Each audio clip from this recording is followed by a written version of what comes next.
taanee haa falmannu haala Oromoon irra keessa jirtu kana gootuwwan Oromoo kanneen karaa kanarratti wareegan hundi akka ilmoo galtu ka Jeneraal Taaddasaa Birruu silaa du'arraa ka'anii nu harkanii maal manuun jedhan maa akkamiin nu laalan nama ammallee gabrummaa keessa jirutti nu harkan jechuudha. Gabrummaa nuti hin beeyne namni Oromoo warraan tan ka beekuus ni sirba kan beeynes ni sirba jechuudha. Bilisummaa jee sirba jechuudha.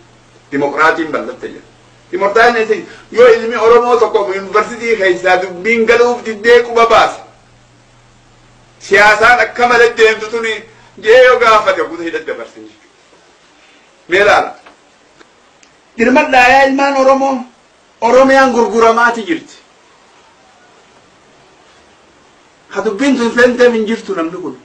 Hatan hin beekne ni jira. Oromiyaan biyya abbaa hin qabne. Ha godhe eenyu?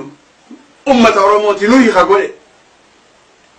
Oromoon yeroo dheertuu jaarmaa cimaa tokko qabuutu hiree hamtuu tana Oromiyaan akka mudattu godhe.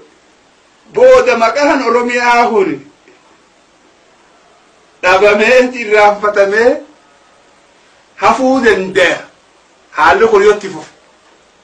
Yoo arraan tana gideen akka buubaattan maqaan kunuu ni bada.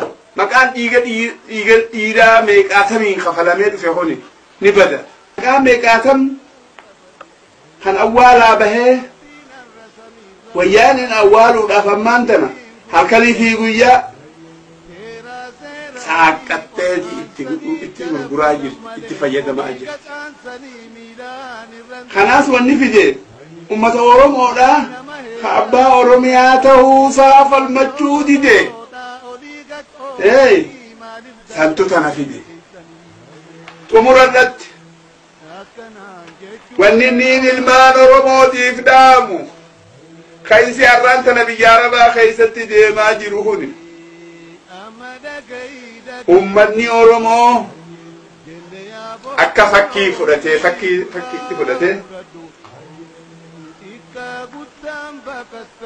keessaa fi alatti yaada kana wal hubachiisanii wal fudhachiisanii gabroonfataa wayyaanee kana yeroon isa kaasan arga. Yeroon isa firraa darbanii haqa keenya guututti fudhachuu dandeenyu arga. Yaa ilmaan Oromoo isin kanattiin isin afeera, kanattiin isin yaama, kanattiin isin itti jechuudha.